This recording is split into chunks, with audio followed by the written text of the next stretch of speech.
The children are being dismissed down to junior church. Let's open up our Bibles to Judges chapter 6.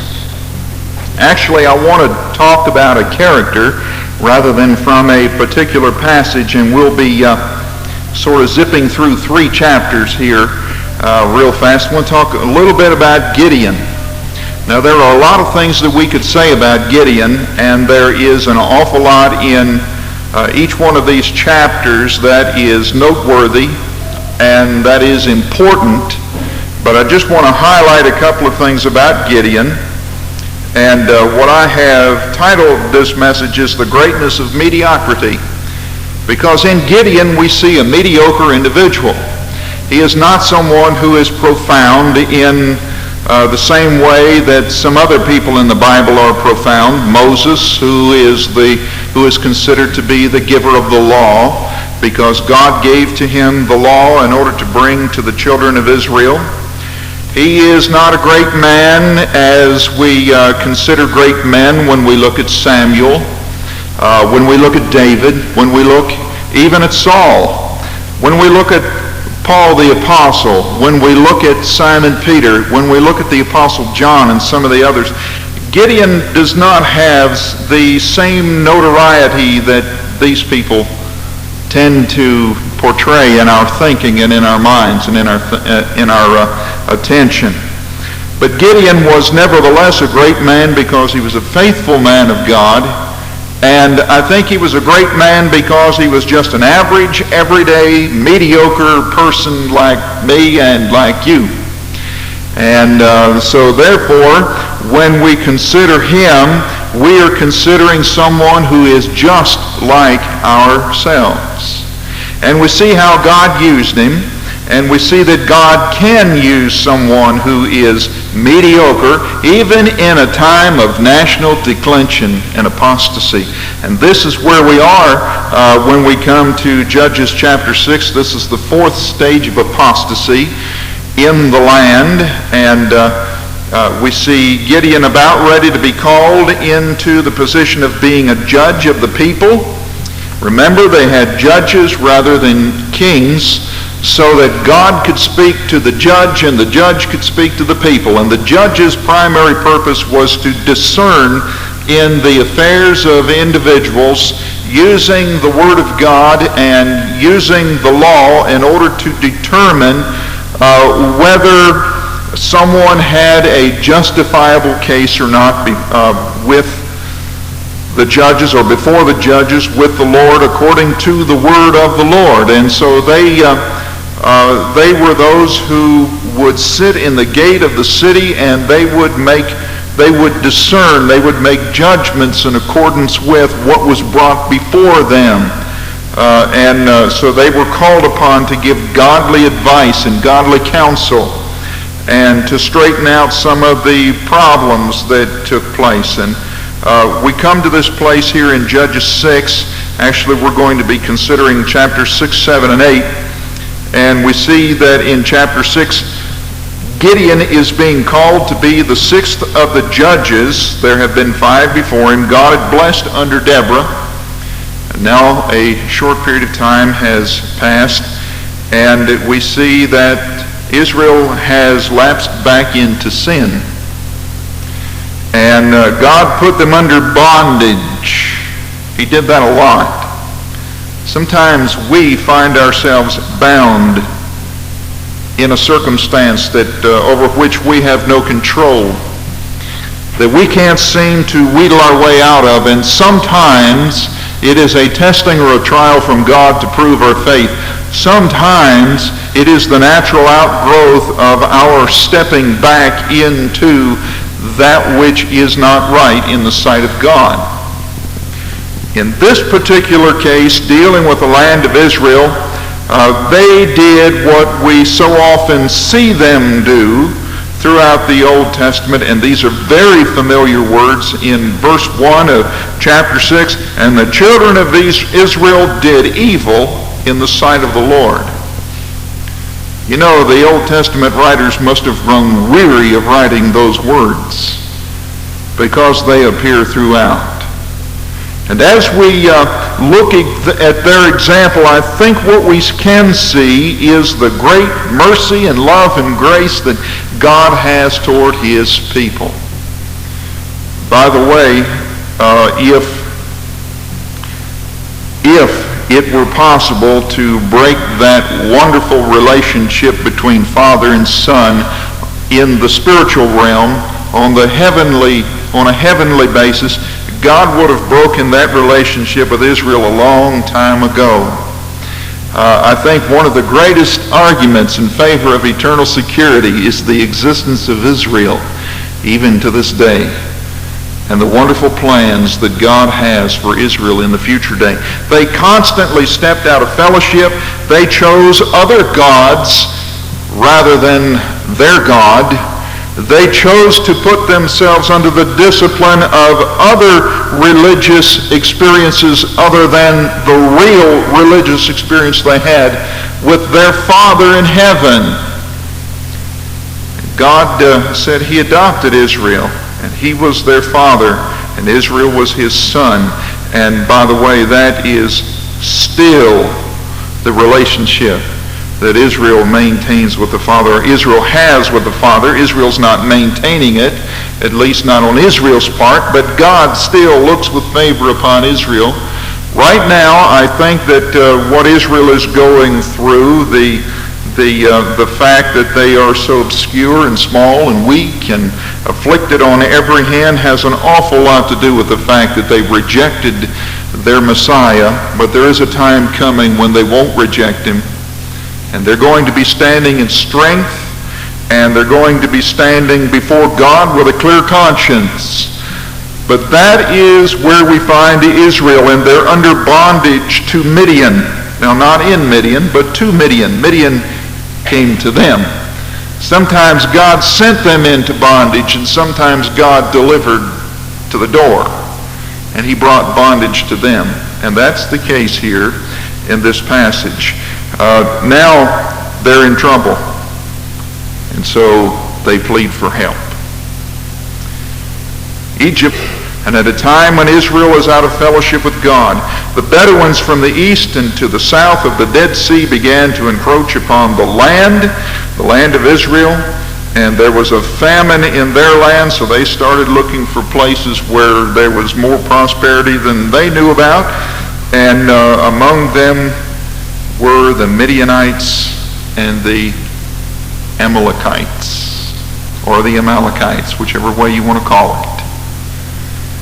And they came to afflict the people of God and to take what they could and to put them under bondage, and they were numerous. Now, under such domination, Israel cries out for help. The condition of judges, as we just said, from verse 1 and then on into verse 2. And the hand of Midian prevailed against Israel.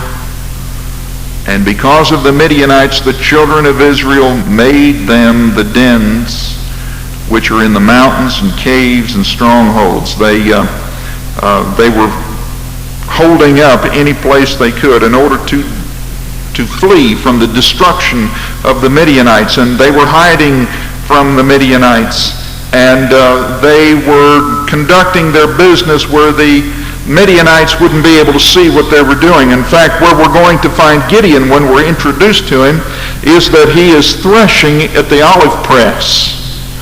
You don't thresh in olive presses.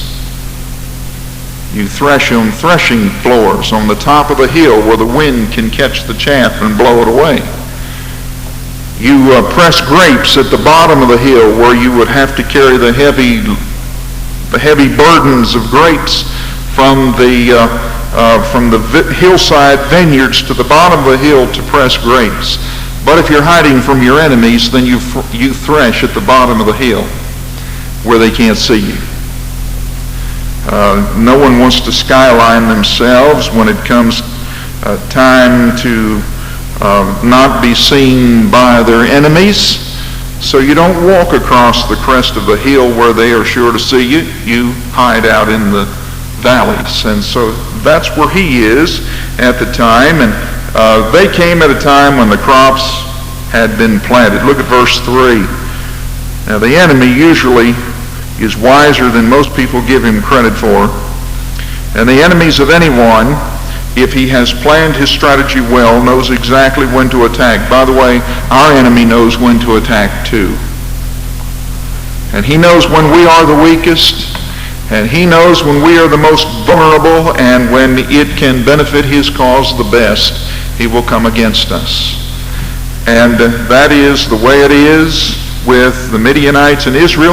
In verse 3, and so it was when Israel had sown, they had planted, that the Midianites came up, and the Amalekites, and the children of the east, even they came up against them. See, they knew when the proper time was to come. To famine in their land, so they waited till Israel had planted their vineyards. They waited, or their vineyards and their crops, and then they came against them. The enemy knows when we are the most active, and when we have progressed, and when we have actually put in a spiritual planting, and when something is going to come of it, and he will always try to keep us from reaping the results of that spiritual planting.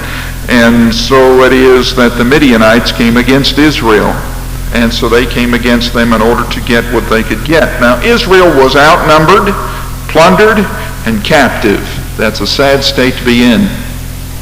That's where they were. Verses 4 and 5. And they camped against them and destroyed the incense of the earth, till thou come unto Gaza, and left no substance for Israel, neither sheep, nor ox, nor ass.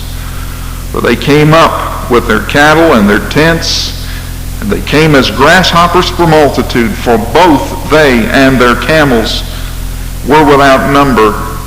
And they entered into the land to destroy it. They came with their families. They moved in to stay. They came in order to possess for a long-term engagement, to suppress the people of God. And Israel calls upon the Lord in verse 7, and God sent them a prophet according to verses 8 and 9. And God tells them in verses 8, 9, and 10 that help is on the way. And God appointed a rescuer for Israel, a mediocre, ordinary person from the land. It sort of reminds me of a song that Tommy Smothers sings called Mediocre Fred. Mediocre, dull, boring Fred. Well, God is going to appoint a rescuer for the land, for the people. Dull, boring Gideon, the son of a man whose name you can't even pronounce.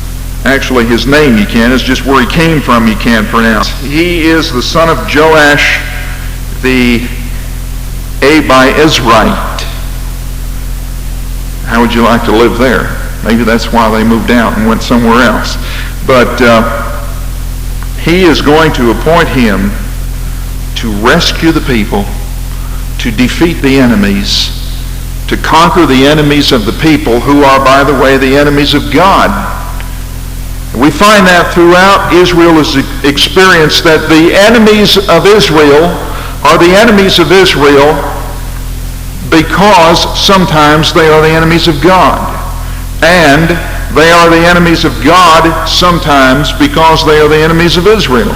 God chose Israel, and God strengthened Israel, and God made Israel to stand in times when they, according to their numbers, represented great weakness to the nations around them, and they represented an easy prey and an easy spoil, and they would be easy to overcome and to defile and to take away their possessions and to just take them over, and it just looked like a simple task as far as their enemies were concerned, but they discounted the presence and the involvement of God.